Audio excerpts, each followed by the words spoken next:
Water. It's essential for all life on our planet. Some are even calling it blue gold. In our previous episodes, we did a deep dive into who is controlling our water and how it's becoming an increasingly scarce resource, and how the bottled water industry has been operating with very little oversight. In this episode, we'll talk about the amazing phenomena of water memory and how this could revolutionize the entire medical field. But is there a sinister plot by the deep state to cover this up and stop it from getting out to the public? All of this and more on today's episode of Edge of Wonder. Wonder. Welcome to Edge of Wonder. I'm your host, Ben. And I'm Rob.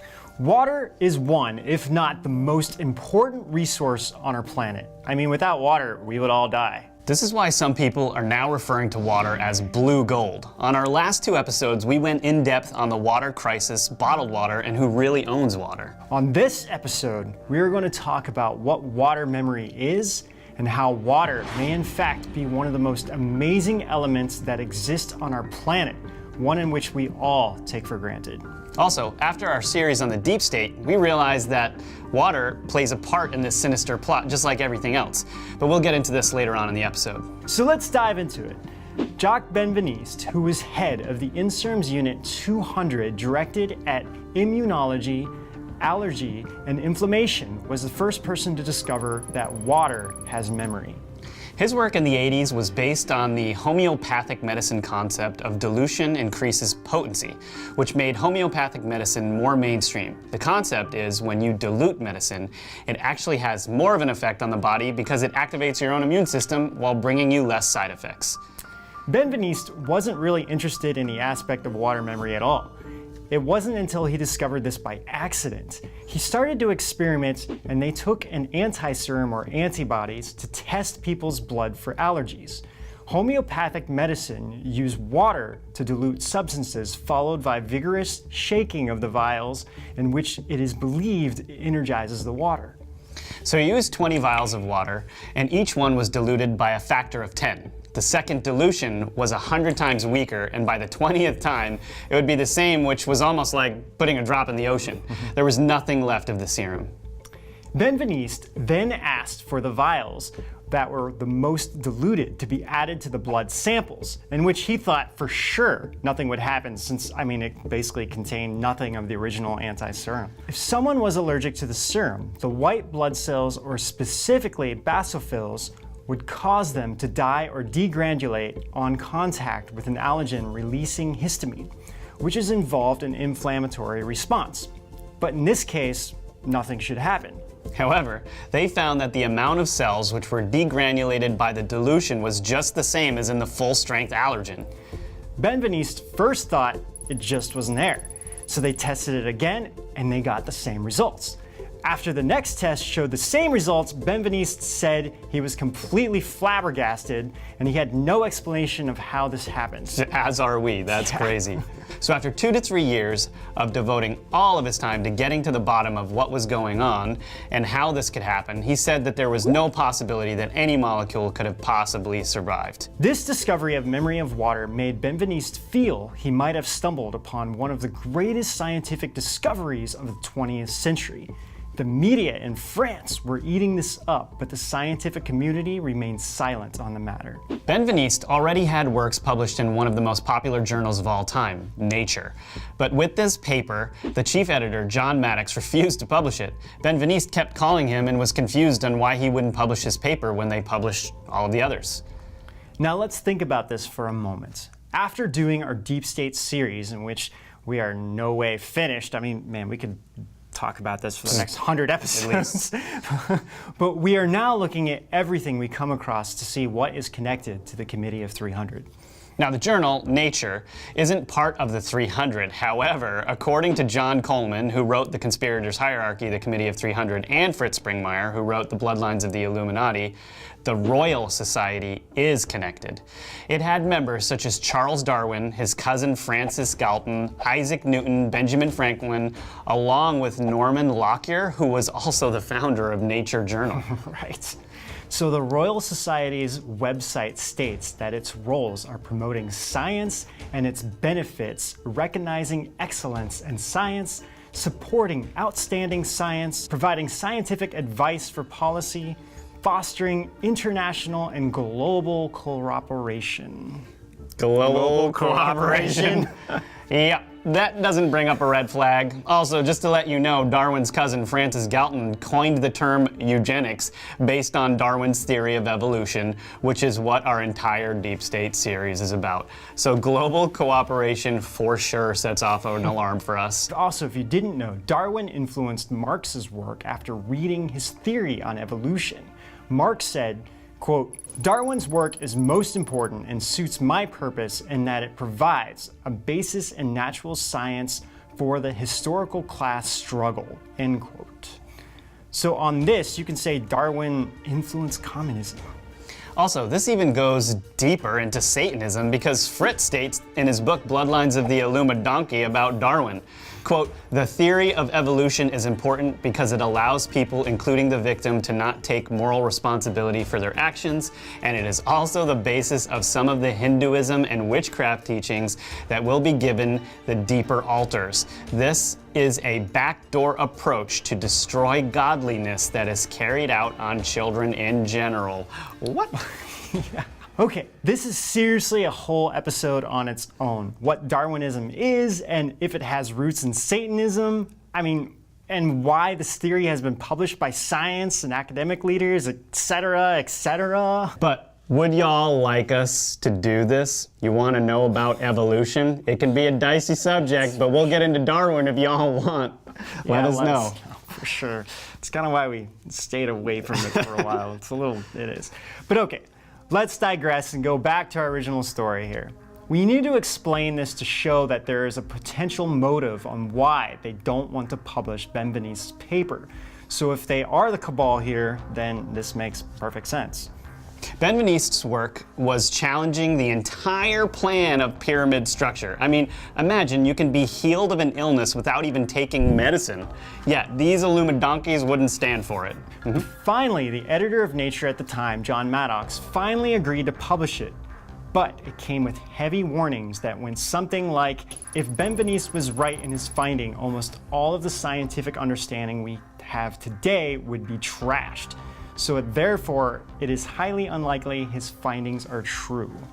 Ben, this smells like Problematica to me. You remember that? Yes, Problematica. So if you guys haven't watched our Ancient Artifacts episode, we highly encourage you to do so.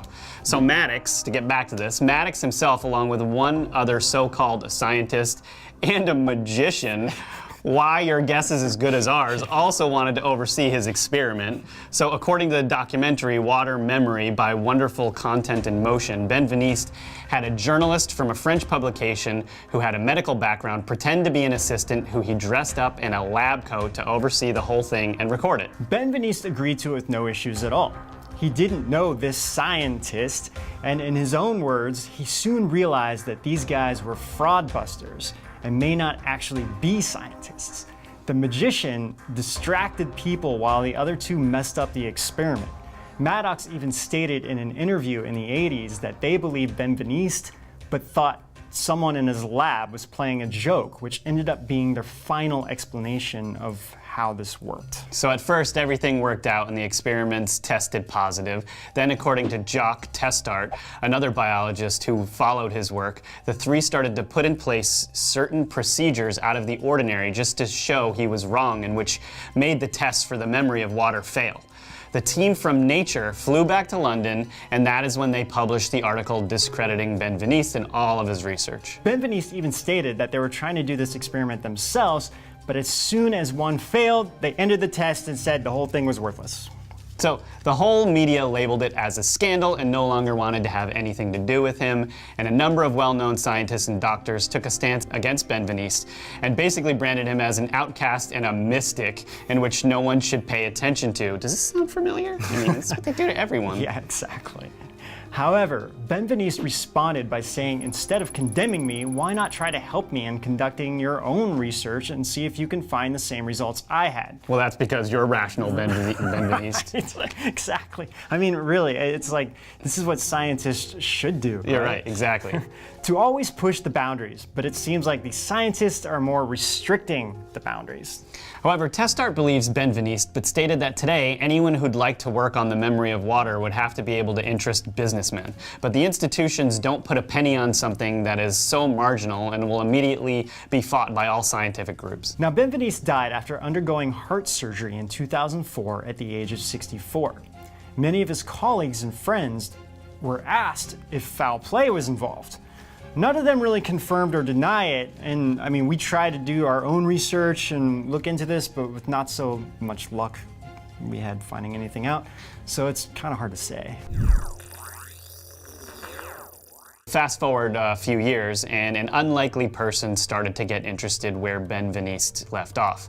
Enter Luc Montagnier, Nobel Prize winner in medicine and discoverer of the HIV virus. Montagnier calls Benveniste the Galileo of this century. Now, Live Science has an article about this and quoted May Nyman, a chemistry professor at Oregon State University. Quote, "I don't believe in water memory because water molecules move. They're constantly rotating with respect to each other, forming hydrogen bonds, breaking hydrogen bonds. In other words, there's no structure in a solution of liquid water permanent enough to account for any long-term memory," she said. On Montagnier's published research, DNA Waves in Water, published in the Journal of Physics, this is beyond chemistry, he's not talking about hydrogen bonding, but about more microscopic forces at work below the molecular level, subatomic basically. He is working with quantum field theory to suggest that hydrogen bonding is induced by a time-dependent radiative long-range electromagnetic field. So it's electromagnetic fields that direct the formation of H bonds or hydrogen bonds rather than H bonding being an isolated event. Also, there's no instrument out there that can show you how these bonds look and if they form patterns. So it seems this quote by Nyman is the shallow science, meant to shut people up who can't ask critical questions, basically. Yeah. Some of the criticism Montagnier has been getting is about his patent for extremely low frequency or ELF measurement device, which is the device that is measuring the water. But again, anyone who is going to challenge the system's century-old beliefs is going to meet with resistance. Problematica. Montagnier conducted his own research and the results were more shocking than what Benveniste had. But just like him, Montagnier was shunned in the scientific community even after being a Nobel Prize winner. He had to get private funding and use Benveniste's old labs. No one would see him about these findings or even look at his papers. He even stated that most scientists thought he was sick or getting old. Montagnier, which I'm sure we're kind of butchering here, stated it is a good thing to find a virus, but finding out about the mechanisms of life is more important. Even he didn't understand why other scientists didn't want to learn more. I mean, who wouldn't want to learn more about the origin of life? So he used the HIV virus, which practically had 0 DNA left in the tube, but just enough to measure the EM signals, which I believe is electromagnetic signals, right? Mm-hmm. But so low it wouldn't register on any other instruments. And we all know DNA carries all of the genetic info necessary for any organism's development and functioning. Every single living thing has its own unique code. So in this experiment, he wanted to see if the water could remember the DNA from memory. Montagnier did a pretty much the same exact experiment as Benveniste, diluting the virus till it was about just a drop in the ocean. They would put 1 molecule in water, then remove it by diluting it. It is such a minuscule amount. Only 2 nanograms was used as the base, which is 1/1000th of a gram. By the time they finished, not a single DNA molecule remained. So they recorded each tube's EM, or electromagnetic field, and then from that created a digital code like a computer file, kind of like you would do for sound. Now, really these tubes only contained water, so I mean really, how in the world would this ever work, right? Right. Well, 2 out of the 10 tubes, the computer picked up 2 signals coming from them that were in contact with the DNA. Now, classical physics would say it would be impossible for water to carry any signals, so what does this mean? The highly diluted DNA water has retained a memory of the original DNA traces, and it returns them under the form of EM signals. Now, classical biology and physics had never considered this, nor would they even think about it, and probably just reject it anyway. Yeah, they even sent the DNA code via the internet to a few thousand miles away to see if they can rebuild the original DNA strand. So in Italy, they played it back in the form of music in a pure vial of water for about an hour, and lo and behold, the vial of that water was able to rebuild the original DNA strand, even without the original source. I mean, this is like trying to make a copy of a CD without even having the CD. So, I mean, with only the frequency pattern of it. So, I mean, really, this is like we could recreate any document without having the original document. That's what this is. Yeah, like recreating anything you wanted. Yeah. So you guys are probably wondering, what does this all mean? Yeah. Well, imagine you can heal your body by playing a frequency of a healthy person's DNA to a person who is ill, or using the frequency of medicine instead of actually giving the person drugs, or using this to kill cancer or a tumor. Nikola Tesla even said, quote, "If you want to find the secrets of the universe, think in terms of energy, frequency, and vibration," unquote. So in Chinese, the character for medicine also has the character for music inside of it, because they always believed that music could heal people. So obviously the ancient Chinese were for sure onto something here. It seems like we are always digressing instead of progressing in society. Yeah, and in Buddhism as well, it's said that everything is made up of water, that if you were to break down or find what the original matter is, you'd find water. So there are some stories of monks having superpowers to crush rocks with their hands and actually extracting water from it. So just imagine how much this would change our society, and from what we know from the deep state, I mean, anyone could do this. With the right vibrational frequency, you could aim it at cancer or something and make it disappear. This is why we believe this isn't getting the attention it should be getting. Our so-called scientific experts have set these axioms in society, and anyone who tries to go outside of those is labeled as a heretic and a fool. But it isn't because it is just some mumbo jumbo. It is because they must know the truth and know they can't make any money from this or maintain their system of control. Let's go into water formation. So, in our Saturn video, we mentioned the work of Dr. Masaru Emoto, who wrote The Message from Water. Most people are familiar with it, but he exposed water samples to various emotional stimuli, music, words in several languages representing both positive and negative emotions. He found that when water samples were frozen, those that had been exposed to positive human intentions formed beautiful crystals, while those exposed to negative human intentions formed distorted and ugly crystals. Stanford University professor Emeritus William A. Tiller said on his website that he and his research team, quote, have repeatedly been able to change the acid-alkaline base pH in a vessel of water either up or down without adding chemicals to the water, merely by creating an intention to do so. Sounds like some solid research. Also, physicist Dr. 𝘽𝙧𝙚𝙯 told Pure Insight website, quote, "If we always keep kind thoughts, we will purify our own body and thus become beautiful and healthy. If we always keep kind thoughts, we will also purify the environment and people around us. Our kind thoughts can improve everything in this world. It is mind-blowing to see this philosophy clearly in water crystal experiments of Dr. Emoto." Sadly, this can also be used against us. Take something like fluoride, pollution, chemicals, viruses, drugs, etc., which means if this is all true, then only a tiny bit of this would be enough to change all the water if it is connected. Also, recently, insider Emery Smith did say on Cosmic Disclosure that all of the fresh water in the world is connected through an entire system in the Earth, and it all converges in Antarctica. So what you're saying is, if someone poisons this at the source, it would, in essence, start to affect our entire freshwater flow on the planet, which is a super scary thought. Yeah. Why this is so important is to have very strong positive thoughts. I mean, just by this experiment and by Dr. Emoto's work, it seems we can change the water back. It would just take very strong positive and righteous energy to repel the negative forces at work, right, theoretically. But kind of an awesome theory. Yep, sure is. Well, I would say this is what we're trying to help with on the show.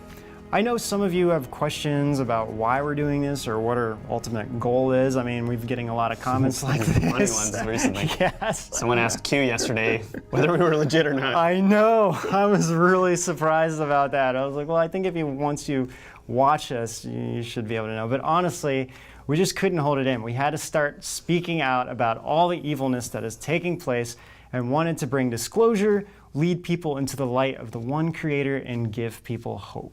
And boy, let me tell you all, we are just getting started. There is so much more we want to expose, and it does get pretty dark and ugly, but it really needs to come out. I mean, even if a portion of the population were to focus on positive energy and feel happy and release their negative emotions, it's possible like a lot of this evil stuff just wouldn't exist anymore. Yeah, right? really. You know, I was thinking about this, and you know, there's a lot of back and forth these days about vaccines and whether they're good or not. But if you think about it, the vaccine's carrying the virus, right?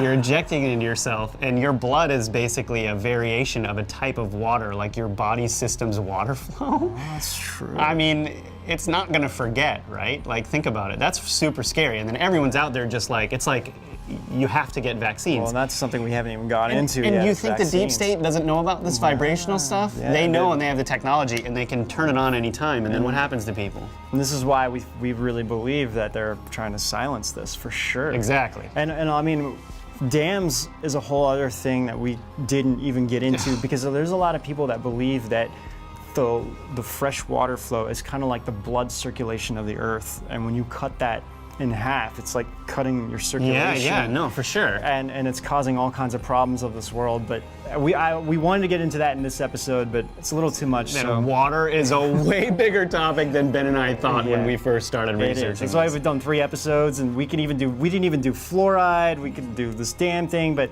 there's so many other things that we want to get to that maybe we'll put this off to the side for right now and come back to it later. So anyway, we're gonna stop bothering y'all, but don't forget to comment and subscribe and hit the notification bell. And until then, we'll see you out On the edge of Problematica. Directed at immunology, allergy,